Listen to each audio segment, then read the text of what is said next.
and I reset my router a little while ago, so Yeah, I reset mine last night. should be good on my end too. All right, make sure that's muted. Let's go to the Facebook. Book of Faces. So I finally finished the Aaron Sorkin masterclass. Oh yeah? Dude, that course was long. Yeah, it It was. was like 35 videos.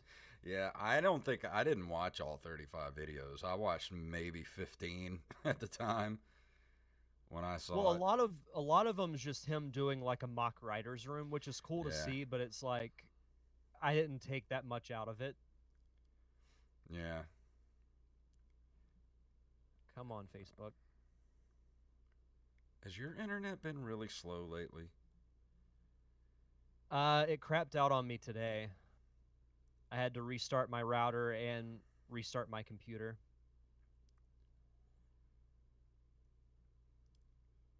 Jason will be reviewing Mega Man 11.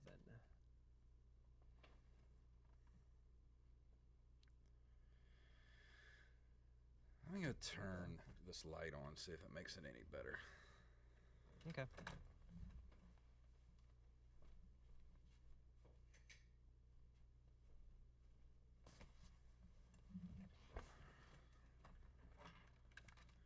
Wish I had better lighting in here. There we go, that looks better. I feel like I look like I'm emitting nuclear energy right now. Doesn't look too terribly bad. I mean, it's a little bright, but I mean, to me, it's better than being too dark. Yeah. All right, let me share this.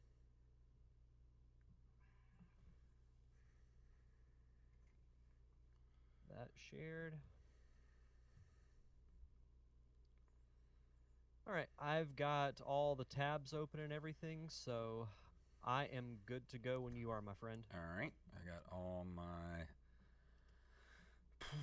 Let's see, I got all my stuff here. Yep, it's all turned up. All right, here we go.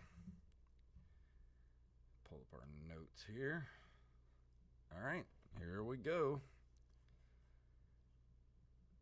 All right, you ready? All right. Yep. Here we go. 3, 2, 1. Do you like the show and you want to help support us? Do you want us to stay ad-free? Do you want extra episodes every month? Of course you do. Then head over to patreon.com/nerdcaveretro. Become a Patreon supporter of this very show.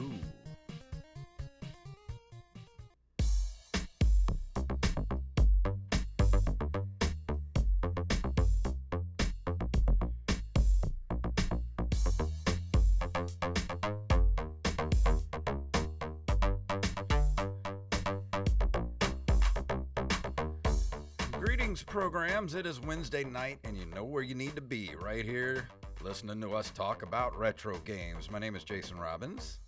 And my name is Derek Diamond. So how has your week been, my friend? It's been busy. I had to work a 14-hour day on Saturday. Ooh. So that was fun. I did get Memorial Day off. I had Sunday and Monday off, so I got to recharge the batteries a bit before starting the work week back today, which I did find, because I haven't even told you this. So I've been talking off and on, I know with you off air as well as on air, about the uncertainty of my job with sports kind of being in limbo right now. But I did find out in our staff meeting yesterday that all of our jobs are safe for the rest of the year. Sweet. So I will not be laid off and I will not be furloughed, which is a huge relief. So what are you going to be doing? To be determined. I mean, we've been doing things like opening up the stadium for dinner Wednesday through Saturdays. They're going to have Derek scrubbing dishes. Maybe. We might get to that point. But we're going to start doing movie nights on Saturdays. Yeah.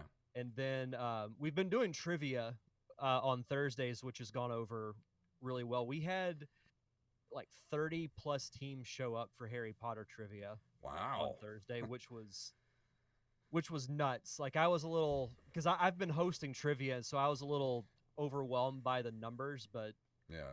it turned out to be a good time. We're doing Disney trivia this week, which will be today when people hear the audio version, and then next week we're doing Star Wars. Fantastic. I love me some trivia. I miss trivia nights.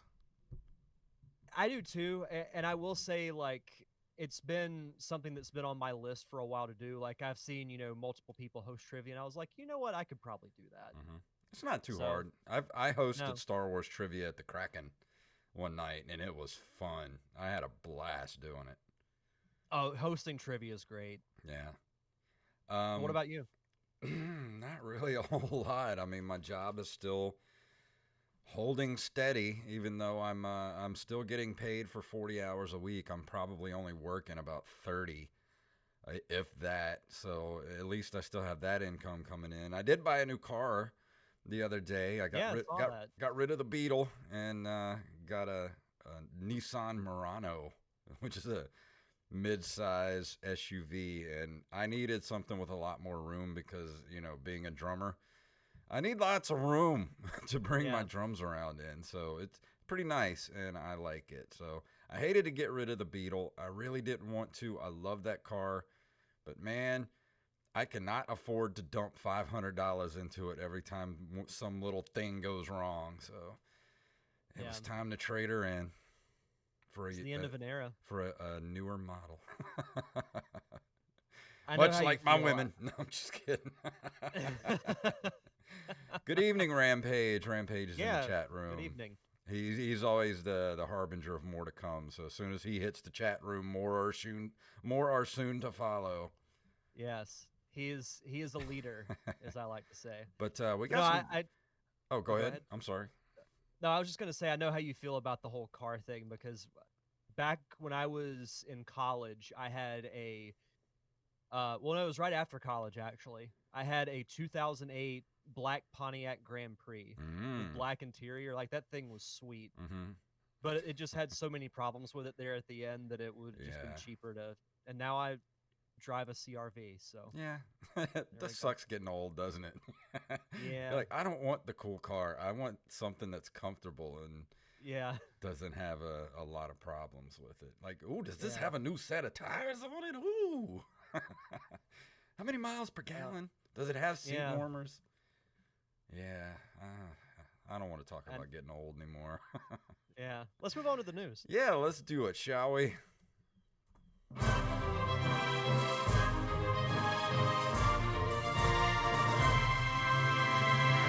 These next two stories were submitted by Carlos Longoria to our email, and if you have an email or if you have a story you would like to submit to us, send it to the nerdcaveretro@gmail.com. And the first one we're going to get to is this is from GameRant.com. I saw this story the other day when it popped up on Twitter. Metroid Prime Trilogy Switch release date leaked by retailer. Let's see.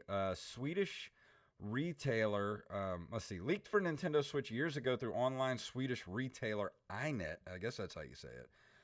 Fast forward to 2020, the iNet has leaked Metroid Prime Trilogy for Switch yet again, this time with a release date.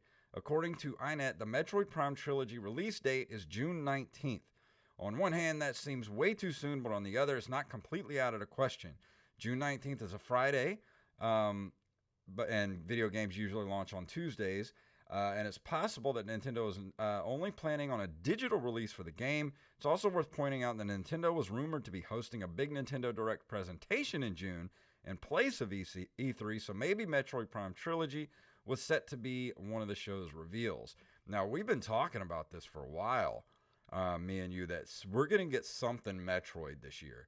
And I feel like it might. I don't know if that's going to happen because I don't know if releasing the Metroid Prime Trilogy would take away from Paper Mario, which is being released around the same time. I would think more of a fall release, actually. Yeah, that's what I was thinking, like maybe a September or an October release. Yeah. I think the holidays would be a bit too late or maybe you could even do August. Yeah. But August, September seems like the perfect time for it to drop because you still have a few months where people could play that and then be ready by Christmas to get something new. Because you'll have 2 months with Paper Mario, you'll have 2 or 3 months with Metroid Prime Trilogy, and then you've got Christmas. yeah, I'm excited for this though. Whenever it does come out, like you said, we've talked about it for a while, and I was talking with, I believe it was AxeBlade07 on Twitter the other day.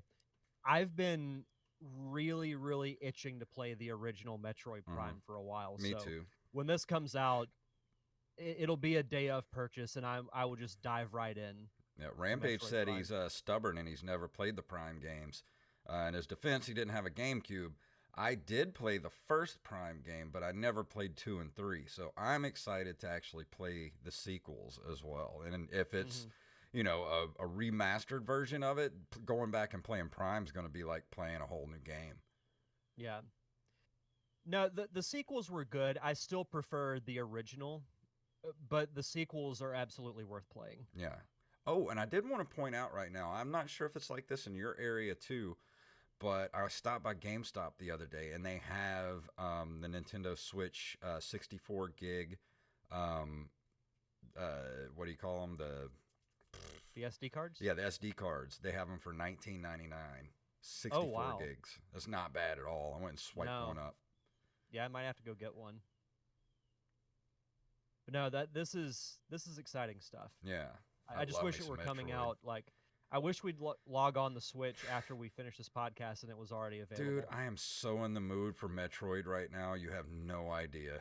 Yeah. It's like anything Metroid related I want to play right now. It's time for something Metroid related. Been It's too been too long. long. Way too long. Yeah. So our next story comes to us from Engadget.com. Amazon's multiplayer Pac-Man game is made for Twitch streaming. Amazon Games showed it's a serious competitor with the new shooter Crubicle and has an MMO on the way, but its next game is the one that makes the most sense for Twitch streaming. That's because Pac-Man Live Studio is not just a variant of the arcade classic, it's apparently going to be playable directly in its own Twitch channel. Hmm. Perfect for sharing an interaction between streamers and viewers, or just friends teaming up from different locations. It describes 3 modes with an endless mode that allows you and friends to team up and try to progress through as many levels as you can. As long as one person survives, everyone keeps going. A custom maze creator will encourage players to make maps and vote up the most popular ones. And classic mode lets you take on everyone in the world in a battle to stay atop the Hmm. leaderboard. So I No guess release they're date is mentioned, but there's a few screenshots of the game that will arrive this June to celebrate Pac-Man's 40th anniversary. that's cool. I think they're going after the Tetris 99 crowd with this. Yeah, that's instantly what I thought of. Hmm. The maze creator is pretty intriguing. I like that. It reminds me of Mario Maker Yeah. in a way. Dude, I just got Pac-Man Championship Edition 2 for the Switch the other night. It's $5.99 on the eShop right now. If you're interested in that, you should go pick that up. No, definitely. Kitty, I stop mean, farting in the chair. that's she fantastic. she sits in my gaming chair. Like I have lost my gaming chair to the cat. That's her seat now. That's what pets do. They claim what they want, and you just have to deal with it. Oh, Rampage said he bought a Walmart On brand, the ONN brand of stuff, 128 gigabyte micro SD for $17.97, and it works like a Ooh. champ. That's Even not better. bad at all. I Might might have go pick to- up one of those too. Yeah, might have to go to Walmart this weekend. I know. And for our next story, this comes from boingboing.net. The Raspberry Pi Retro Gaming Kit comes with 100 licensed Atari games. ETA Prime reviewed a Raspberry Pi Retro Gaming Kit that contains a Raspberry Pi 3B Plus, a case for the Pi, USB gamepad, power supply, 32 gigabyte micro SD with 100 plus licensed Atari games, and an HDMI cable to connect to your television set or computer display. This thing looks pretty cool, actually. It's more of a you'd have to go on here and look at the YouTube video for it, but it, like I said, it comes with the Raspberry Pi, and it's got this little Atari 2600 looking like case for it. It doesn't look, it's like it's got wood grain on it. It's got the Atari logo, and of course it's got all the games. It's got everything you need, and an PS4 looking controller that comes with it. This actually, I wish I could remember what the price was. I don't Yeah, remember that the was price. that was going to be my next question, is the price, because I haven't had a chance to watch the YouTube video yet. Yeah, I don't remember. It's been like 4 days since I watched it, and I forgot already. But I'm just going to resist the temptation to make a really bad food joke. But yeah, if you want to look at the video, go to boingboing.net and just type in like Raspberry Pi, and it'll bring up the story, and the YouTube video is embedded. And I would actually have been interested in getting into the whole Raspberry Pi community, because those people do some cool stuff, man. Like they build their own cabinets. They put, they go buy old CRT televisions and put in there. I would love to actually I've actually talked to a friend of mine a while back about actually making our own cabinets and selling them with the Raspberry Pi in it. But what we're charging people for is to actually build the cabinets, and like I would do the artwork to put on the cabinet and all that kind of stuff. So that's such a cool thing to me. And I've also been toying around with the idea of converting one of my Nintendos, my NES, to HDMI, so I can use the original hardware with Twitch. And I'm kind of scared too, because I haven't soldered anything in like 25 years. So I don't know if I could still do it. That's all exciting stuff. I know. I'd love to see what you guys can come up with. And if we ever get around to it, I think that would be so cool. Just to do, I just want to do like old retro style like artwork for the side of the machine and that kind of stuff. It'd be so cool. No, that'd be great. Because Raspberry Pis are not expensive. They're only like $30. Oh, wow. Yeah, they're not expensive at all. Hmm. I just wish I could remember how much this kit cost. That's fantastic. Our last story comes to us from express.co.uk. Sega announcement teased that will rile up the video game industry. I left this one for you. I had a feeling you would. Sega are rumored to have a huge revolutionary announcement in the works that will be dropping next week. The major scoop is set to be revealed in the next issue of iconic Japanese video game magazine Famitsu. The Sega reveal will coincide with the company's 60th anniversary and is said to be an announcement on par with Sony confirming the first official details of the PS5. It was dropped by Japanese technology journalist Zenji Nishikawa, who said the news will appear in the June 4th issue of Famitsu. Said the news will rile up the game industry, and that it's an exclusive scoop about a game company that everyone loves. So what do you think? You think Sega's going to announce another run at a console? I was going to say that's my gut reaction, is that they're going to try another console. That was my first instinct too. If that's what they do, they got to announce a new Sonic game for it as a launch title. Yep.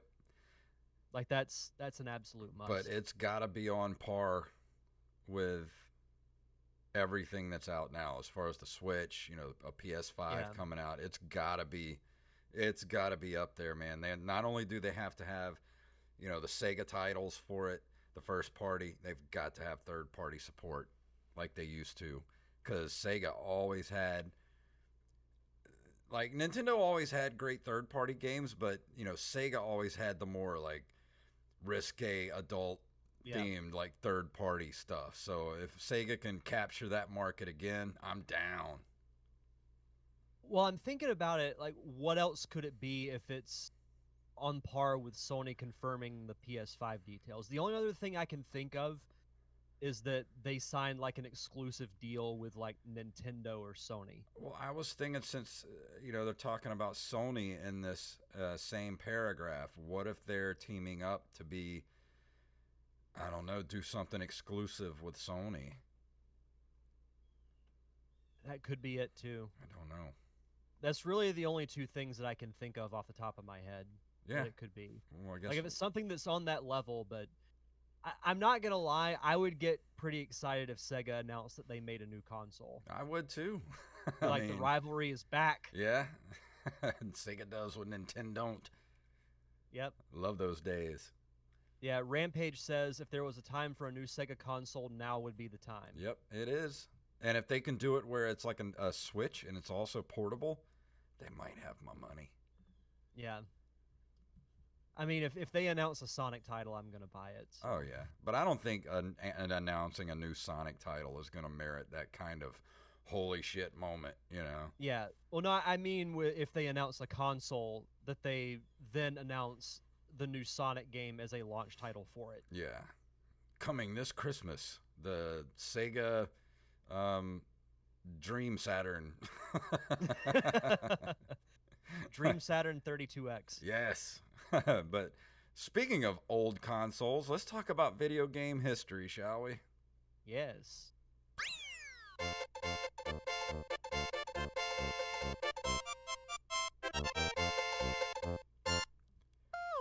In May of 1983, Atari releases Star Wars, a color vector graphics game based on the popular film franchise.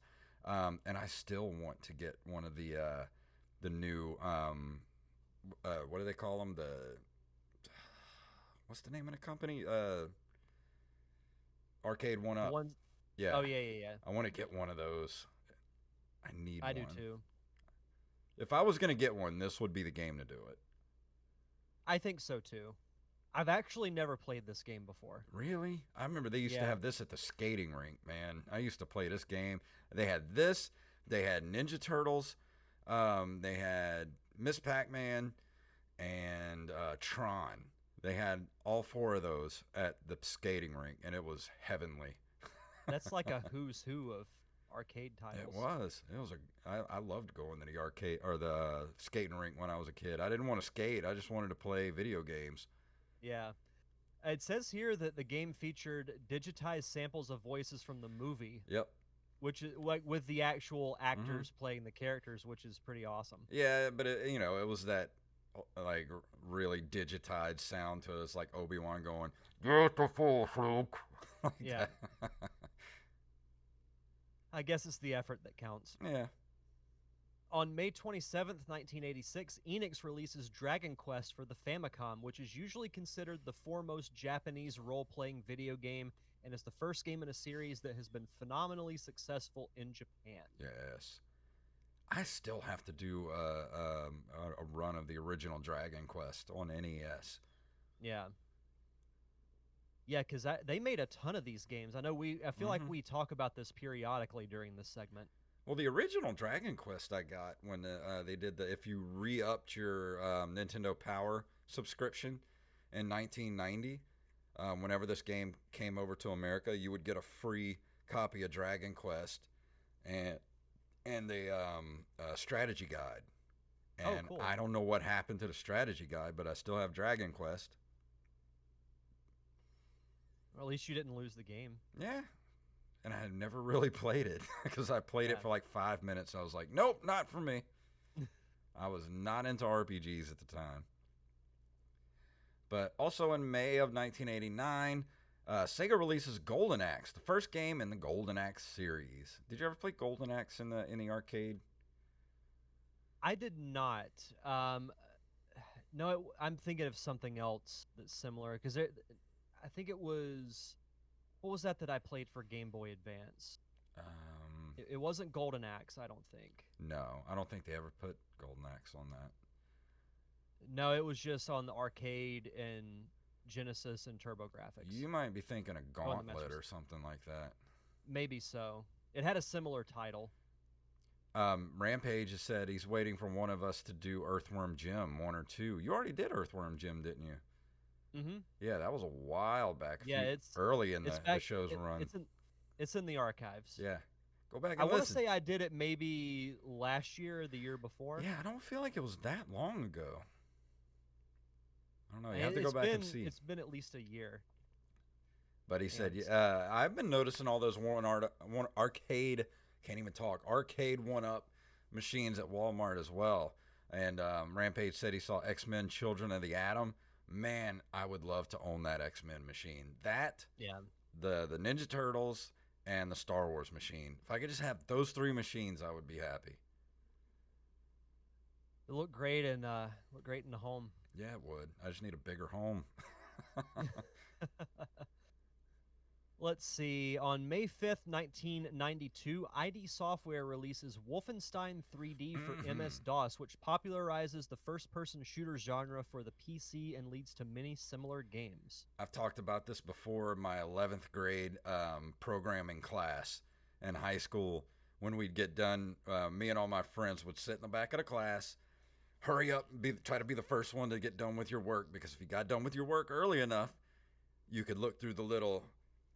the floppy disk little plastic container she had, and there was Doom and Wolfenstein in there, and you always grabbed one of those 2 so you could play Doom or Wolfenstein the rest of the class period. That's a great story. And I would hang out there in the because I would never go to lunch. I always hated school lunch anyway. I always hang out in the computer lab and play video games. Yeah. No, I mean, school lunch was a very, very acquired taste. Ooh, it was awful. I know people that still, like, have nostalgia for school lunch. I'm like, man, school lunch was freaking awful. Like, here, let's give you some, bland pizza and some milk. Yeah. Who wants to drink milk? My junior and senior year, our cafeteria started doing breakfast. Mm-hmm. The breakfast wasn't bad. Like, they would actually make pretty decent biscuits. Yeah. But lunch, I would just bring my own. But see, we didn't even get like drink machines till I was in like the 11th grade. So we didn't even have anything good. They wouldn't even give us water. You had to drink milk or chocolate milk. And I'm lactose intolerant. So as a kid, I would drink the milk for lunch and immediately get diarrhea and have to call my mom or my grandpa to come get me to take me home so I could poop because the stalls in the bathrooms didn't have doors on them. Oh my God. So I don't want to hear you kids complaining about how bad you have it today, because I couldn't even poop in the bathroom because there was no doors on the stall. I was into a shitty school. That southern school system. On May 24th of 1996, Metal Slug is released. It's the first in the Metal Slug series that proved popular in the arcades. I worked for a pizza restaurant for many, many years, and I worked in the Long Beach store for a bit, and they had Metal Slug in the little arcade for the kids. So I would go at night. I was the manager, so while everybody else is cleaning the restaurant, I would be in there pumping quarters into Metal Slug. Was it a good game? Yeah, it was. I love Metal Slug. Metal Slug is so cool. We should review that for the show. Metal Slug is. I think it's on the arcade archives for the Switch. Oh, is it? Yeah. I think you might be right. I've never played it, so I'd be interested in trying it. Oh, you got applesauce, Rampage? We didn't get applesauce. We got what's that nasty crap? Did you get this too, Derek? It was like shredded carrots and raisins with mayonnaise in it. Oh yeah. Ugh. Oh yeah. That stuff was nasty, man. I was smart enough to never eat it. Blech. I think I tried it one time when I was like in first grade, and I was like, nope, not touching that. No. That stuff must have been cheap to make, because, dude, we had that at least 2 to 3 times a week until I was all the way up through 12th grade. Like, they made it for every school I was in, man. It was awful. You know, we could probably do just a whole show of nothing but horror stories. Just thinking that. We should get Wally on, and let's just do a complete Nerd Cave retro, super retro show where we talk about, like, our high school lunch stories and, you know, things like that. I'll add to the stakes on that, because I've had this like half kidding thought in my mind. We do it, but we stream it really late, and we call it Nerd Cave Retro After Dark. Yes, let's do it. If Wally's up for it, I'm down. We'll do it as an extra episode for the Patreon people. Yeah. Then we can tell some really fun stories. Hell yeah. Rated R, people. It's going to be rated R. Let's see. May 5th, 1997, MDK is released for Windows. What is MDK? I don't know, but that is a cool box art. Yeah, the box art's sick. It's very what's his name? Giger, very Giger inspired. Yeah. Or Geiger, however you say his name. Yeah, I mean this cover looks like it's straight out of the 90s. Oh, this was made by Neversoft. They made all kinds of cool games. Oh, really? Yeah, see what all did Neversoft do? They did oh, they were merged with Infinity Ward. Let's see, what year was that? It does. It's too big of an article. I can't find the exact moment they were merged with Infinity Ward. And Infinity Ward does Call of Duty games now. Oh, they did the Tony Hawk games. That's what they did. That's what I remember seeing that logo at. Oh, those games are getting remastered. And I'm excited about it. I've meant to put that in the. It just did happen. Like I just completely forgot. But they did. Activision required. Well, dude, this is we're gonna have to go back to this at another time. This is like a long history lesson in that Wikipedia page. No, that's fine. Let's see. In our penultimate here, May 12th of 1999, Street Fighter 3 Third Strike is released in arcades. I don't remember this. Of course, I wasn't really going to arcades that much around this time. It was also released for Dreamcast and pretty much every incarnation of PlayStation and Xbox. It's on the Switch as well.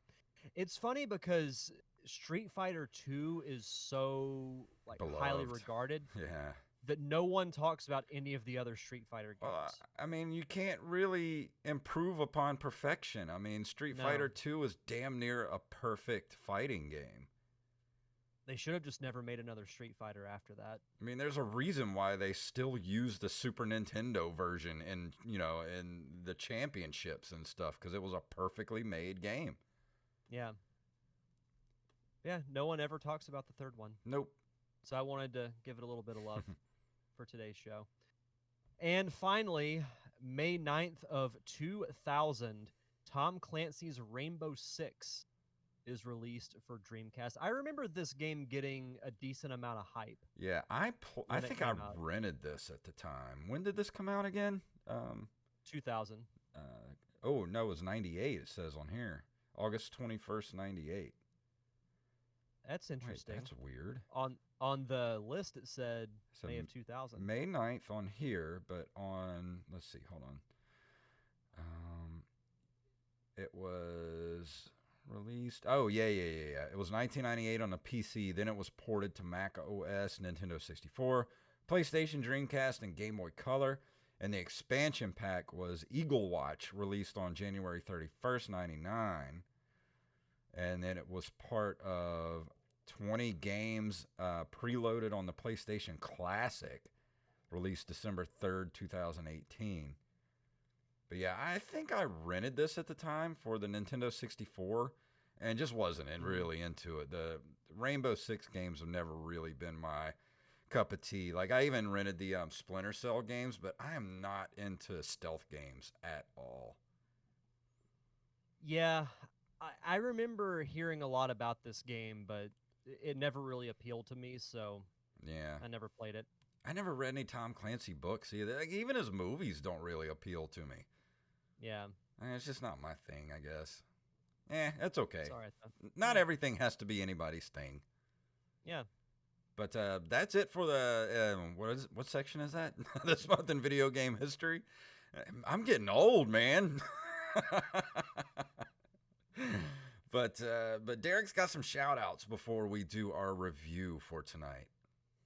Yeah, so as always, we like to give a shout out to our awesome patrons over at Patreon. We want to shout out Armez Jackson, Axeblade07, Daniel Salmon, John Jekyll, aka Mixmaster, and Carlos Longoria. Thank you guys for keeping the lights on for us.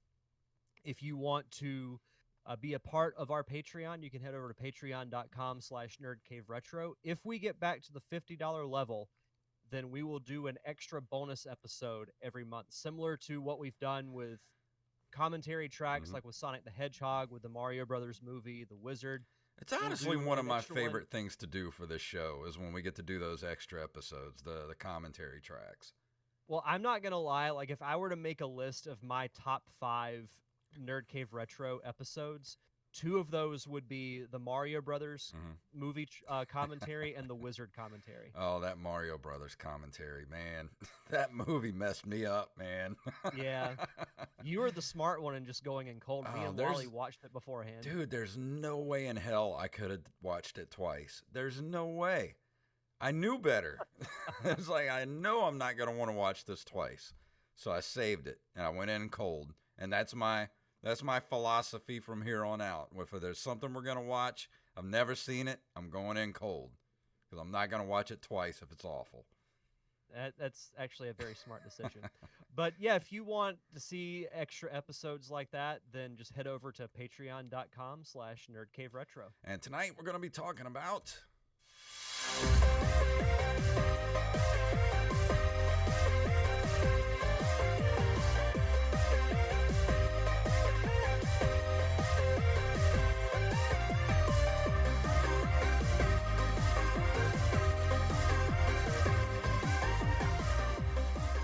Mega Man 11 is an action platform game developed and published by none other than Capcom. The game is an entry in the original Mega Man series and was released worldwide for Microsoft Windows, Nintendo Switch, PlayStation 4, and Xbox One in October of 2018.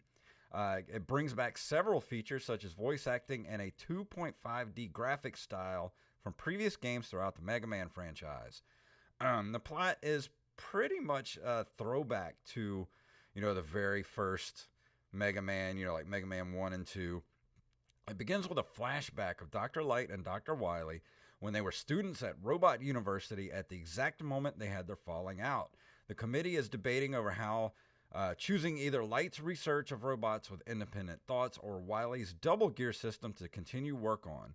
Despite Wily telling Light that they can't build the future on his so-called empty optimism, Light's research was chosen over Wily's because the double gear system puts an incredible strain on the robots that use it and could be dangerous in the wrong hands.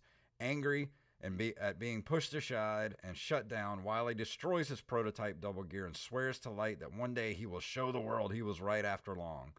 And then it picks up after that where,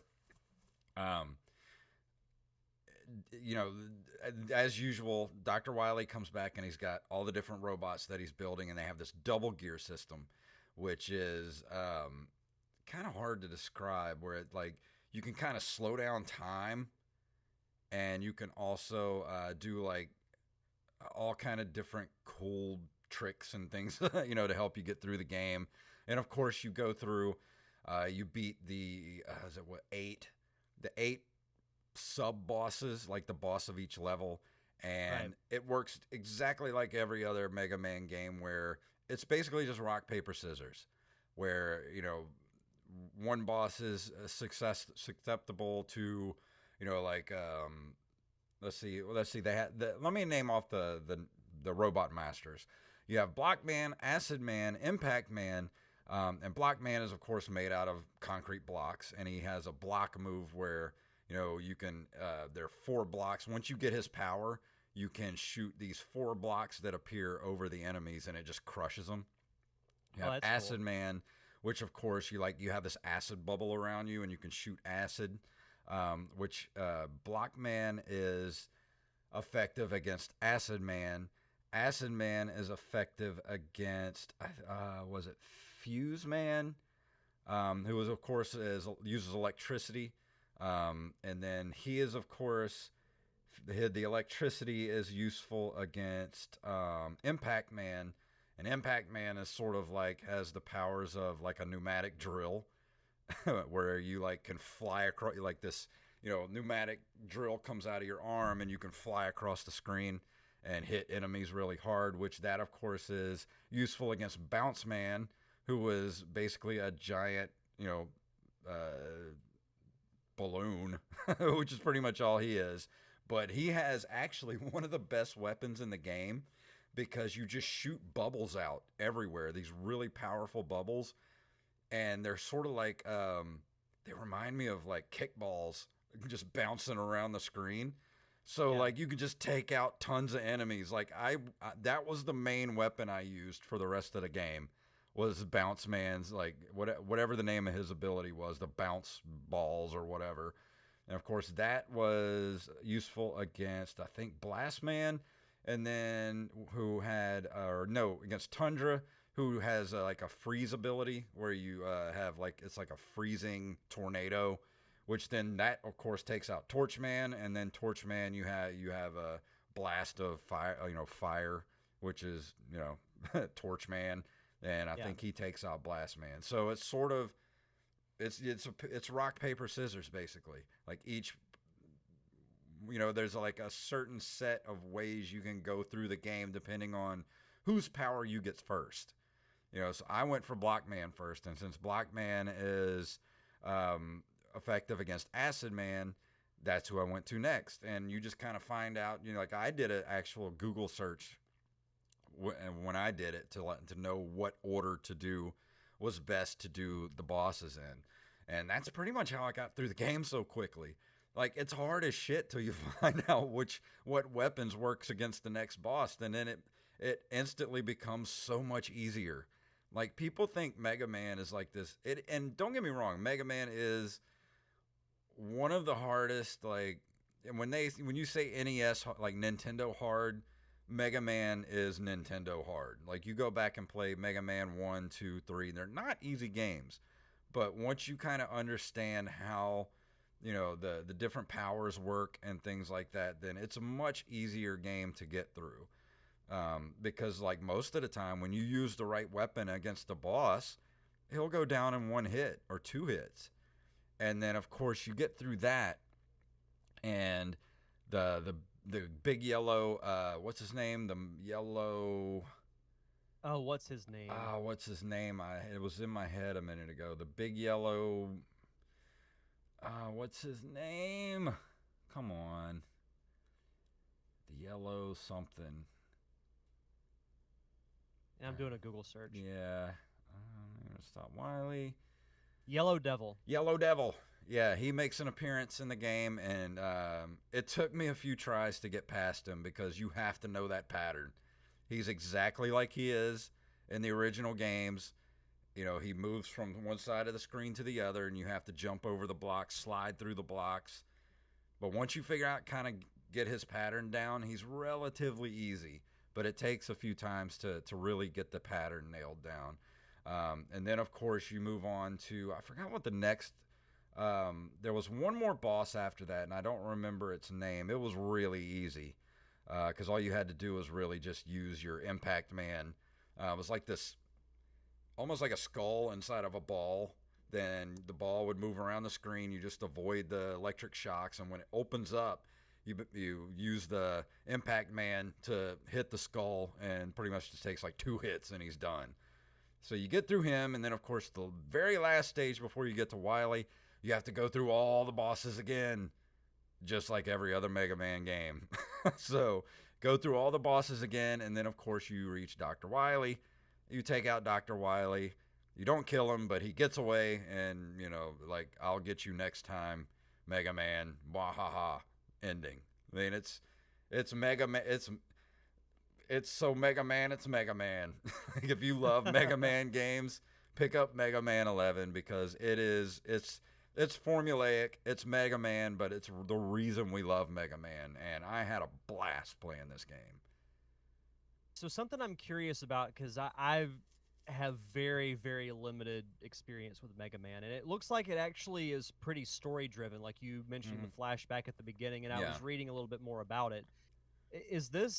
Are Mega Man games usually that story driven, or is it just kind of you jump right in and you just play? You kind of more just jump right in. I mean, I've played Mega Man 2, 3. I didn't finish 1. I don't think I finished 3, but I did finish 2. I didn't play 4 through 6.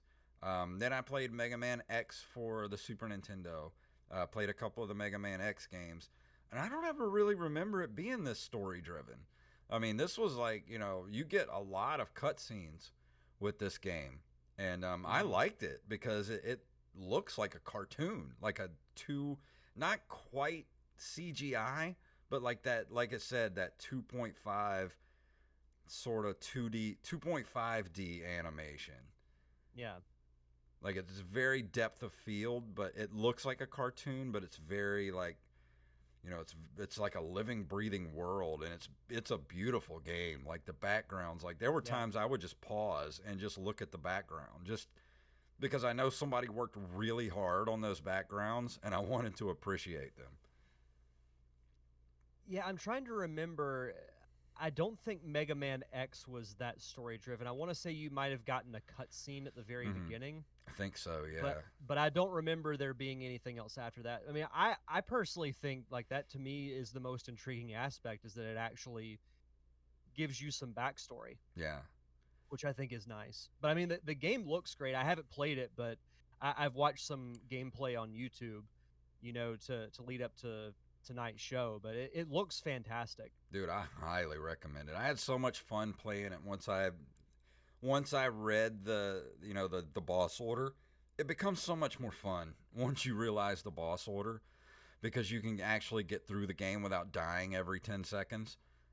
Because like I said, once I got Blockman out of the way, you go to the who was it, Acid Man. You go to his world, and it's so much easier to get through the world with the Blockman power. Like, and because originally I would just kind of pick a world to go through, and I'm like, man, this is impossible. How do I get through this? But once you realize that once you get the previous power, it's so much easier to navigate the game. So, like I just recommend if you get it, just from the beginning, just look up the boss order and just follow the boss order. It makes it so much more fun. Yeah. And another Well, thing too, like get ready for a challenge too, because I started. There's four different, difficulty levels you can choose. There's newcomer, I think it was casual, normal, and I can't remember what the last one was. It was like, super hard, whatever, something like that. I started off on normal, and I was just like, Jesus, man, I couldn't even do it. I had to bust down a casual just to get through the game. And I was like, man, this is and I honestly didn't see much difference between casual and normal. So I don't know what they were doing there. it's got to be that Nintendo level of hard. Yeah. I mean, there are some really frustrating parts to the game. There were a couple times where, like, I had to put it down because I just couldn't get my fingers to move fast enough to do what I needed to do, and I needed to like just put it down and come back later. It's one of those type of games, but don't let that deter you. It's a great game. I love the Mega Man series.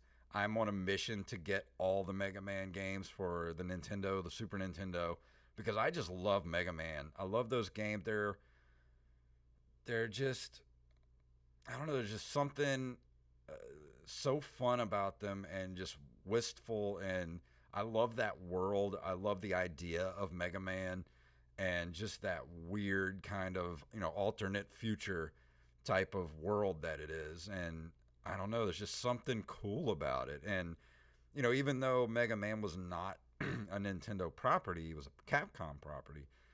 To me, like Mega Man is just as much of a mascot for Nintendo as Samus or Mario or Zelda. Like he was synonymous with Nintendo. Hmm. So I love the Mega Man series. This was a great game. It's not perfect, but I'm gonna go ahead and give it a 9 out of 10. Like I had a blast playing this game. That's awesome.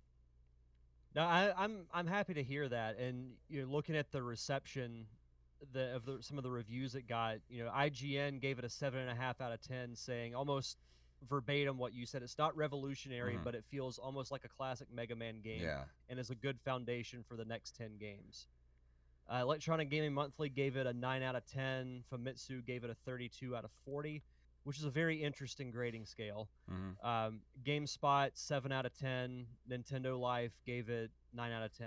So, And you want to know what's interesting? Like, after playing this game, I was like, they're doing so many, like reworks and remasters of all these old games. Like, I wish they would redo some of the early Mega Man titles, like Mega Man 2, in this style.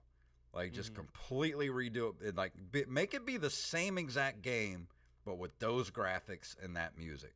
Like, the same music that it had, but just, like, with, like, an orchestra or something. yeah. Like, that would be... You'd even remaster the soundtrack. Yeah, it would just be awesome. Like, I would love to play Mega Man 2 and with a Mega Man 11 skin on it.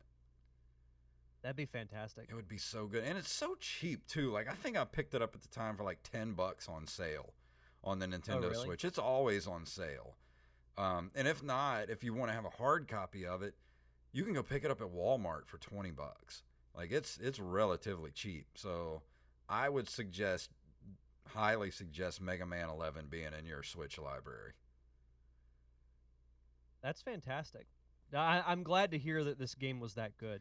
I'm so happy to finally play a good game and review. Yeah. After you ran through the gauntlet. Yeah. Well, and I'm not sure. I'm probably gonna do ActRaiser next. I'm gonna try to stream this weekend and start streaming ActRaiser. So I'll have that one for my next review. Cool. Yeah, I will be for next week. I'm gonna be reviewing Pikmin 2 for the GameCube. I've been wanting to play that game for a while. I'll get into more detail next week, but there are things that I like more with Pikmin 2 than the original, and there are some that I don't, but I'll save all that discussion for next week. Yeah. Oh, and I forgot to say, too, I read about this, that Mega Man 11 was nominated for Best Action Game at the Game Awards 2018. So that's pretty cool. Yeah. It's a good game, man. Like, I'm going to keep playing it, and because it's just one of those games you can play over and over again because it's just fun. Like, the better you get at it, the more fun it is to play, Yeah. Even though it's hard as shit, it's still fun to like just keep going back through it and see how much better you can do the next time around. Sometimes that's part of the fun. But is there anything else you would like to add before we leave tonight? And Luke wants to be on the show this evening, so I'll bring him up here. Hi. Hey, kitty. No, for me, just as always, check out the Derek Diamond Experience. New episodes come out every Thursday on all podcasting platforms. If you want to check out my morning show, The Daily Diamond, that comes out exclusively on Facebook Live Monday through Friday at 8:30 a.m. Central Time. We've actually been discussing Disney topics all week. So the day we're recording the show, we did Disney villains. So we might do Disney heroes next, and then close out the week with something else Disney related. That's cool. Yeah, it's a good way to start the day. And also, we do have the Nerd Cave Retro Discord that is now available to join. So I think what I'm going to do is whenever we post the show, I'll post the Discord link soon after the show goes live. You're late. He said, damn, I caught the end of the show. You're late. And Rampage was also, I guess, must have been talking about, we were talking about the actual storyline from the Mega Man games. He said that didn't start until later Mega Man games. So, yeah, I know back the Nintendo days, they didn't have much of a story. They were just, Mega Man's got to go catch Dr. Wily. Well, heck, even with Zelda, you just had the crawl at the beginning. Mm-hmm. And then other than that, you just dove right in. It's all good, man. He said he was at work, so that's why he's late. Oh, okay. But yeah, I don't have much other than my birthday's tomorrow, and we already did the Open Micers podcast for this week. We did it last night, so if you want to watch that, it's up on the YouTube page. Just look up Open Micers on YouTube or go to my YouTube page. And it's also available on iTunes and like Downcast and those sort of places. It's going to be on Spotify soon. Pretty much anywhere you can download podcasts now, you can get the Open Micers podcast. We're up to episode 4 right now, and we got some surprise guests coming in the next few weeks, so it's going to be very, very cool. And yeah, just go follow the @openmikers on Twitter, and I think it's facebook.com/openmikers. Fantastic. Well, happy birthday, my friend. Thank you. Hope you enjoy it. I'll be 87 years old. I don't know about that. But I think that's going to do it for tonight. Is there anything else before we go? Oh, real quick, if you live in the Pensacola area, come out to Blue Wahoo Stadium for Disney trivia. Yeah, and It's tonight. help Derek wash dishes. Yeah, that's after I host trivia. Cool. We're out the door. Let's go ahead and get out of here. If you'd like to email us, like Carlos did, and give us some stories, you can do that at nerdcaveretro@gmail.com. We are at nerdcaveretro.com. We're on Instagram and Twitter at nerdcaveretro. And we're also individually at JayFunktastic and at Derek_Diamond. We're on Facebook at facebook.com/nerdcaveretro. We're on Patreon at patreon.com/nerdcaveretro. And if you can't do that, can't go throw us $1 a month, or if you get us back to that $50 level, we'll do the extra episodes every month. We're not there yet. We're halfway. But if you can't do that, can't throw us $1, go leave a review wherever fine podcasts are given away for free. So Derek, please tell them what it's all about. May the way of the hero lead to the Triforce. I have spoken.